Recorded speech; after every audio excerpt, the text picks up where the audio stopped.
Mao Zedong, Zhu De, Nie Rongzhen. In these photos, one man appears alongside them all, U.S. Marine officer Evans Carlson. Between 1937 and 1938, Carlson traveled thousands of kilometers, venturing deep behind enemy lines to observe China's war of resistance. So, what did he see?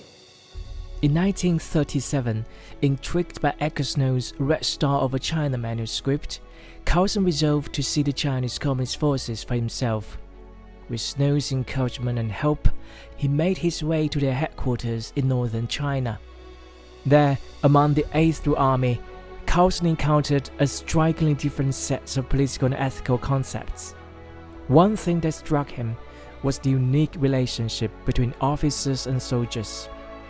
On duty, subordinates saluted their superiors with formal military decorum, as in any Western army. But off duty, those ranks seemed to vanish. They sat together as equals, chatting freely.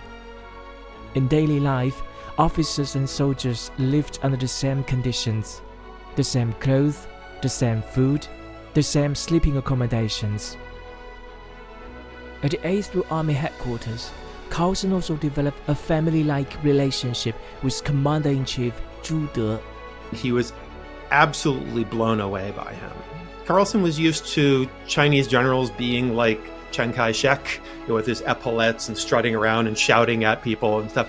And Zhu De was just friendly and had a big smile and was unassuming. He was self-effacing. He didn't wear a special uniform. He was extremely close to his men. And Carlson just loved him. Carlson also met Mao Zedong in a cave dwelling in Yan'an. He described Mao as a humble, kindly, lonely genius, striving in the darkness of the night to find a peaceful and an equitable way of life for his people. The two talked late into the night, and Mao believed that China cannot be beaten as long as its people have the will to endure and resist. That will can only be built and sustained if the people have confidence in their leaders and are provided with hope for a better way of life. This was why they trained their leaders to live simply, administer justly, and help the people address their problems. And he believed the better way of life lies in developing democracy and teaching the people how to govern themselves. Carlson's observation went beyond the 8th Army's headquarters. He also visited the front lines. He even wrote to then U.S. Ambassador to China Nelson T. Johnson, expressing his willingness to face personal danger for the sake of the trip. So, what did he witness along the march? Having joined the army on the road, Carlson was deeply impressed by the soldiers' endurance. Probably no other military organization in the world is able to accomplish the long distances on foot, for example, that have become routine with these men, he wrote. On one occasion, he marched with around 600 8th Army troops through treacherous terrain, deep gorges, dense forests, and swift, bitterly cold rivers. Yet they pressed on for 24 hours without rest, covering 58 miles. Carlson noted that in his own country or in Nicaragua, such a march would have seen some men give up, desert, or surrender to fatigue. But in the 8th Army, when he asked one soldier whether he was tired, the reply was, "If a man has only legs, he gets tired." Some of these patrols that he was with, they would walk 40 or 50 miles a day in the freezing cold. They were wearing felt-soled shoes. A lot of them had no overcoats in the winter.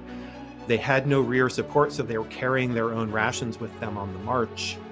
The weapons they had depended on who they had been fighting most recently. So if they'd been fighting warlord troops, they had warlord weapons. If they'd been fighting the Japanese, they had Japanese weapons. They were really scrounging what they could get. But their willingness, in spite of all of these difficulties and disadvantages, to keep going and without complaint, and to have a strong political sense of why they were fighting. This also was something that Carlson internalized and brought home with him. Carlson believed that the soldiers' strong conviction and endurance in battle came from their political education in the army. He found that each unit had a political commissar whose authority was equal to that of the military commander. The two kept each other informed about their professional activities and consulted before making major decisions.